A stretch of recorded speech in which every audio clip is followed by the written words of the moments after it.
बहुत समय पहले की बात है। एक छोटे से राज्य में राजा वीरेंद्र और रानी सुरभि रहते थे। उनका राज्य छोटा जरूर था, लेकिन वहां के लोग बड़े ही भोले और मेहनती थे। खेतों में हरियाली थी, नदियां कलकल बहती थीं और लोग राजा रानी को भगवान की तरह पूजते थे। लेकिन राजा और रानी की एक बहुत बड़ी कमजोरी थी, उन्हें कपड़े और गहनों का बहुत शौक था।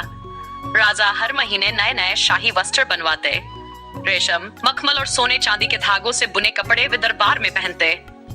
रानी भी हर दिन अलग अलग रंगों की साड़ियां और भारी गहने पहनकर महल में इतलाती रहती। धीरे धीरे उनका यह शौक लालच में बदल गया। कपड़ों और गहनों का लालच राजा ने राज्य की सारी आमदनी अपने कपड़ों और गहनों पर खर्च करनी शुरू कर दी। जो पैसा पहले किसानों की मदद के लिए जाता था, अब शाही दर्जी और सुनारों की झोली में चला जाता। प्रजा धीरे धीरे परेशान होने लगी। खेतों में पानी की किल्लत थी, लेकिन राजा ने तालाब मरम्मत कराने की बजाय अपने लिए सोने के बटन बनवाए। लोगों के घरों में अनाज कम हो रहा था, लेकिन महल में नए नए गहनों की झिलमिल रोशनी फैल रही थी। रानी को भी कोई परवाह नहीं थी। वह हर दिन आईने के सामने खड़ी होकर अपने गहनों और कपड़ों को निहारती। एक दिन दरबार में मंत्री ने डरते डरते कहा, महाराज, प्रजा दुखी है, लोग भूखे सो रहे हैं, खेत सूख रहे हैं, हमें प्रजा पर ध्यान देना चाहिए।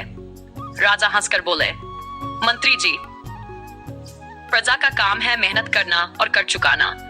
हमारा काम है शाही ठाट दिखाना। राज्य की शान हमारे कपड़ों से है। मंत्री चुप हो गया। राजा रानी का घमंड। राजा और रानी को अब अपने कपड़ों पर इतना घमंड हो गया कि वे हर किसी को नीचा दिखाने लगे। गांव की औरतें सादा कपड़े पहनकर महल में आती तो रानी ताने देती, अरे ऐसे फटे पुराने कपड़े पहनकर दरबार में आना शर्म की बात है।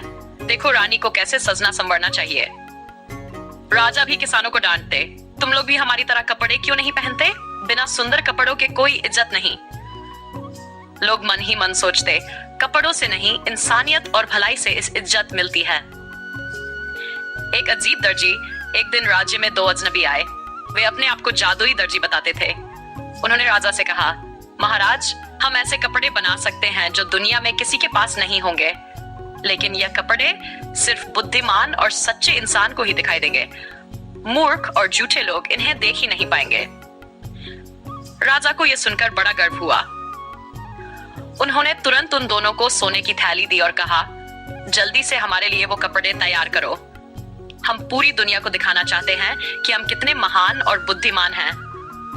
नंगे राजा और रानी दर्जी दिन रात काम करने का नाटक करते। असल में वे खाली करगे पर हाथ हिलाते रहते। कुछ दिन बाद वे बोले, महाराज, आपके कपड़े तैयार हो गए। वे खाली हाथ राजा की ओर बढ़े और ऐसे दिखाया जैसे कपड़े हों। राजा ने जब आईना देखा तो कुछ समझ नहीं पाया। उसे कुछ दिखा ही नहीं, लेकिन वह डर गया कि कहीं लोग उसे मूर्ख न समझ लें। इसलिए बोला, वाह, कितने सुंदर कपड़े हैं। रानी भी आईने में खुद को नंगी देख रही थी, लेकिन उसने भी वही कहा, हाय राम, इतने सुंदर कपड़े तो मैंने जीवन में नहीं देखे। दरबारियों ने भी कुछ नहीं देखा, लेकिन सब डर के मारे बोले, महाराज, ये कपड़े तो जादुई हैं। जुलूस का दिन राजा और रानी ने फैसला किया कि वे इन जादुई कपड़ों को पहनकर नगर में जुलूस निकालेंगे। तभी एक छोटा बच्चा भीड़ में जोर से चिल्लाया, अरे देखो देखो, राजा और रानी तो नंगे हैं। पहले तो सब चौंके, फिर हंसी दबाने लगे। धीरे धीरे पूरा नगर हंसने लगा। हाँ हाँ, ये सच है, राजा और रानी नंगे हैं। राजा रानी शर्म से पानी पानी हो गए। उन्हें समझ में आ गया कि लालच और घमंड ने उन्हें मूर्ख बना दिया है। उन्होंने लोगों की जरूरतों को भूलकर सिर्फ कपड़ों और गहनों पर ध्यान दिया और आज पूरे राज्य के सामने मजाक बन गए। राजा ने तुरंत दरबार बुलाया और प्रजा से क्षमा मांगी। उन्होंने कहा, हमसे बड़ी भूल हुई। हमने तुम्हारे दुख सुख भुलाकर अपने कपड़ों में ही आनंद खोजा, लेकिन अब हम सुधरेंगे। राज्य का धन अब प्रजा के काम आएगा। रानी ने भी गहनों को उतारकर भंडार में रख दिया और कहा, सच्ची इज्जत कपड़ों और गहनों में नहीं, बल्कि दिल की अच्छाई में होती है। उस दिन से राजा रानी ने सादा जीवन अपनाया। उन्होंने तालाबों की मरम्मत करवाई, अनाज का भंडार भरा और गरीबों की मदद की। प्रजा ने फिर से उन्हें सम्मान दिया।